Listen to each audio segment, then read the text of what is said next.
itself isn't the most original, but I feel it's the content that makes it special.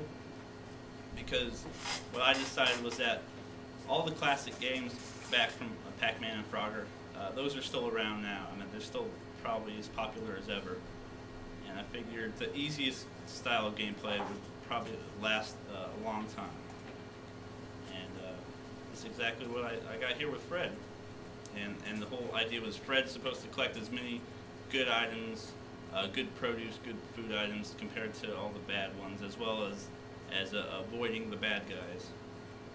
And so this is what I had last semester, what we had planned to do last semester, which was the farmer's market here, and Fred would travel through collecting all the items. And down here at the bottom was the health bars, and there was two separate ones. One was actual health and points for all the good and bad items he collects, and the long bar in the middle was supposed to be the percentage of good versus bad, and they were going to collaborate together in order to pass you through to the next level.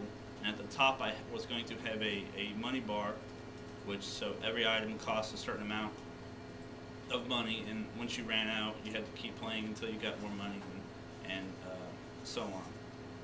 And also, another aspect of the game was to have Fat Freds, and once you collected there was going to be organic pies that were appeared throughout the game, and if you collected one of these, it turned you into Fat Fred, and you slowed up immensely. And this was basically to teach that even in organic and local foods, there's, if you have too much sugar, it's bad for you. And this is my revised game. For this semester, I realized working by myself was a lot harder than I thought it was going to be, so I had to change certain aspects of the game. And coding was especially hard for me. So Monica showed me a code that she had when she was doing some training. She let me borrow it because it was basically what I needed for my game. And I concentrated solely on the coding compared to all the sort of start screens in aesthetics. Sorry? The aesthetics. The aesthetics, that's right. Because I thought, well, that'd be the easiest part for me, and I could get that done a lot quicker. So this is the game I have right now, and it should work. There we go. And I had to, like I said, I had to change quite a bit. So it's more of a Pac-Man style now, where I have fruits and vegetables that will be throughout the game that I originally wanted them to appear randomly, but I was not able to find the code, so I wanted to at least have something done, so I thought I could go back to it later. But I was able to code the bad guy to chase you, but I haven't coded the collision detection on him yet, or the point system. But, so that's what I have so far. Okay. Just click on the Microphone? On the microphone. Let them talk. Hello? Say no. Your turn. Your turn.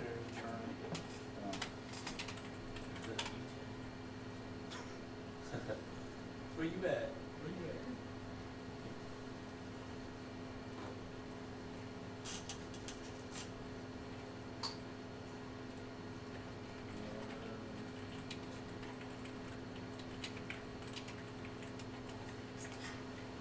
He said, are you speaking? We can't hear anything.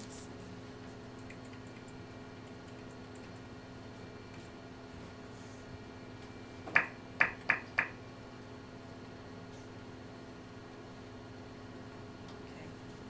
She's calling me.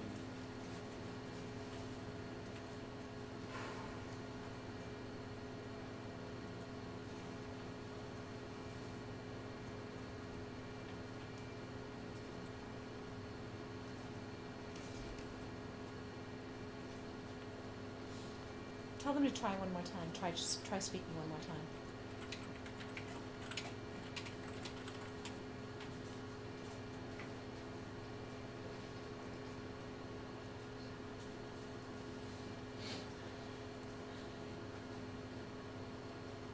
Hey, can you guys hear me through the computer? Say yeah. Yes. The speakers had just been turned down. Okay, Um, Sorry about that. Thanks. Let's see. So it's clear that you made, Adam, a lot of progress since last semester. I love your game. It's a totally complete and playable game. It has a great concept. It's got learning opportunities, and I agree that you improved the aesthetics. Um, the only thing I'm wondering about is this bad guy. You've got Fred, who's the wary consumer who's trying to do the right thing and buy the right thing, and he can become fat if he makes the wrong choices. But who is this mustachioed gentleman who's following him around? What role does he have in the narrative of the game? Okay, click the microphone. Can you hear me? Just wait a second, I think they have, Okay. let's see, actually, they might now. Yep. Well, actually, the bad guy here has a backstory, which we were going to explain in the beginning. Basically, he's kind of the evil corporate boss, I guess you want to call him. Tries to get you to buy the refined grains and high fructose sugars and everything that's not organic. So he's kind of just an obstacle that they have to face, something extra to add to the game. Can you finish, click the thing? There you go. Okay, so I can see how putting a hit test on him would make him an enemy. I think maybe if he was throwing out like bags of Doritos and Oreos and stuff, and those could harm you, and take away your health points, that would be even cooler.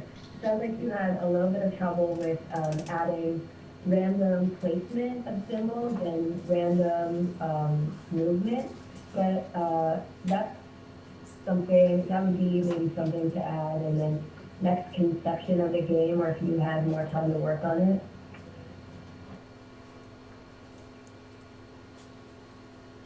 Yeah, that's what I planned on doing. Coding's been relatively difficult for me recently, especially since I've been by myself. I don't have a lot of help. I have to kind of research a lot by myself, so that takes up a lot of time. But that's what I wanted to do and what I had planned to do, and so that's what I wanted to try to figure out by next week anyway.